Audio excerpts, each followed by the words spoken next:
गिबियावनो साफ्रोमखौबो आंनि चेनेलाव बरायग्रोनाय जाबाय। दिनै आं नोंसोरनि लागै मोननैसो गोनांथार रादाबफोर लाबोदों। नोंथांमोना मोजाङै खोनासंलांदो आरो नोंथांमोना मोजां मोनोब्ला अन्नानै लाइक खालामदो, शेयार खालामदो आरो चेनेलाव गोदान दंब्ला अन्नानै साबस्क्राइब खालामनो दाबाव। दानिया निउसखौ नायलांदो। BTR मावफुं सोद्रोमा प्रमद बर' बिथाङा बुंदों दि दिनै गाबोननि गेजेरावनो BTRआव थार्ड ग्रेड आरो फर्थ ग्रेडनि एडभार्टाइजमेन्टआ ओंखारसिगोन होननानै बिथाङा बुंदों। आरो गोबां लाइमोन सुबुंफोरानो बे थार्ड ग्रेड आरो फर्थ ग्रेडफोराव हाबनो हासिगोन होननानै बुंदों। आरो टेट पास जानायफोरनि एपइन्टमेन्टआबो थाबैनो जासिगोन होननानै बुंदों। बेनि सिगाङावनो 99 मायथाइनि टिचार्सफोरनि रेगुलार एपइन्टमेन्टआ जाग्रोगोन होननानै बिथाङा बुंदों। आरो 6 शेड्युल स्पेसियेल टेट खुंनायनि प्रसेस खालामगासिनो दङ होननानैबो बिथाङा बुंदों।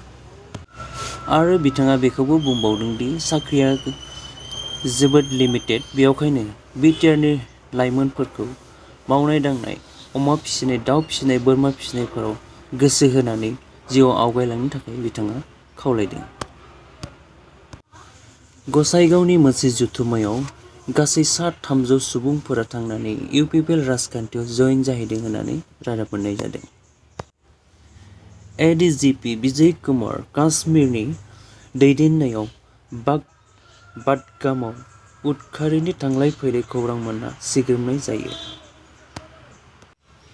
आरो बे सिग्रोमनाय सोलिबाय थानायावनो आर्मिफोरा गंसे गारिखौ लाखिनो थिनदोंमोन, नाथाय बे गारिनिफ्राय उदखारिफोरा आर्मिफोरखौ फायार खालामहरदों होननानै मिथिनाय जादों। आरो बेनि हेंथायै आर्मिफोराबो बिथांमोनखौ उदखारिफोरखौ गुलि गावहरफिनदोंमोन। बेयाव उदखारिफोरनि सानैनि जिउ गोमादों होननानै रादाब मोन्नाय जादों। आरो बिथांमोनखौ LET सोद्रोमामोन होननानै मिथिनाय जायो। बे सानैनि मुङा जाबाय अरबाज मिर आरो शाहिद शेखमोन। दासान्दि सेन्ट्रेल गभर्नमेन्ट कामातापुर स्टेट आरो फ्रन्टियार नागालेन्ड स्टेटखौ लानानै सावरायगासिनो दङ। बे समावनो आरोबाव दा डिमा हासाव आरो कार्बि आंलं अट'नमास काउन्सिलआ अट'नमास काउन्सिलनिफ्राय अट'नमास स्टेट डिमान्ड खालामदों। बिथांमोना संबिधाननि 244 आर्टिकलनि नेम बायदियै अट'नमास स्टेट डिमान्ड खालामदों। डिमा हासाव आरो कार्बि आंलं काउन्सिलआ आसामनिफ्राय गावनो अट'नमास स्टेट डिमान्ड खालामदों। बिथांमोना मैया सेन्ट्रेल गभर्नमेन्टखौ दाबि खालामदों।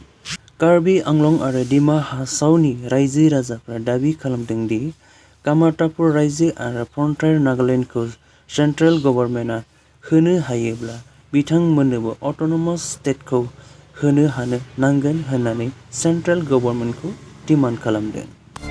दिनैनि रादाबा एसेनोसै। भिडिअखौ मोजां मोनब्ला अन्नानै लाइक खालामदो, शेयार खालामदो, कमेन्टबो होदो आरो भिडिअ गोदानब्ला अन्नानै चेनेलखौ साबस्क्राइब खालामनानै लादो। गोजोन्थों।